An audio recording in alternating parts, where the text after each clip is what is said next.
Something told me I had to rewatch the Toy Story movies. I get the feeling there's a reason why, but I'm not sure. At one point in my life, I believe I was 5, Toy Story was tied with another film to be my favourite. In fact, the very first VHS I bought with my own money was the Castilian Spanish dub of that first movie. Literal decades have passed since then, and 2 more Toy Story babies have come along. And on Toy Story 3's 9th birthday, they've released a lot of them in sweet 4K resolution. So of course, I'm going to talk about them.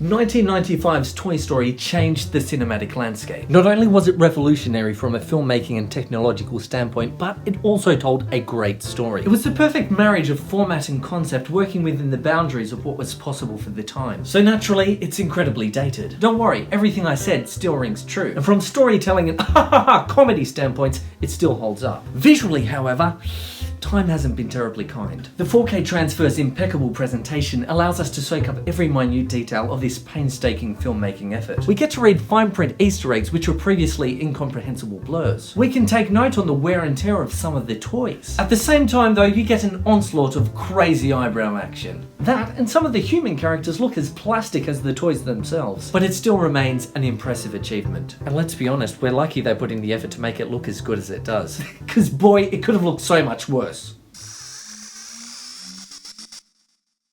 Nothing illustrates the advancement of CGI animation quite like the 4-year gap between the first 2 Toy Stories. Everything looks polished and nicely detailed. No crazy eyebrows here. Toy Story 2 was also the first Pixar movie to go straight for the emotional jugular, which has become almost a hallmark of the brand by now. It's the first time the series really touches on the theme of abandonment, which is perfectly depicted in Sarah McLachlan's haunting rendition of the song When She Loved Me. And as the constraints of the medium are now less restrictive, the storytelling possibilities are almost endless. Most notably, there is a sequence set in a toy superstore which really delivers on the promise of its premise. One can't help wonder though what the security footage would look like in a place like that.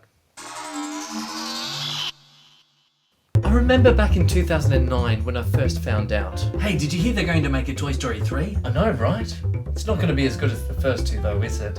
Yeah, I guess not. But boy, was I wrong. Toy Story 3 might just be the best of the lot. At least it's the most thought-provoking, asking all those philosophical questions. Like, what does a piece of plastic do once it's served its purpose? What is the meaning of life for an inanimate object?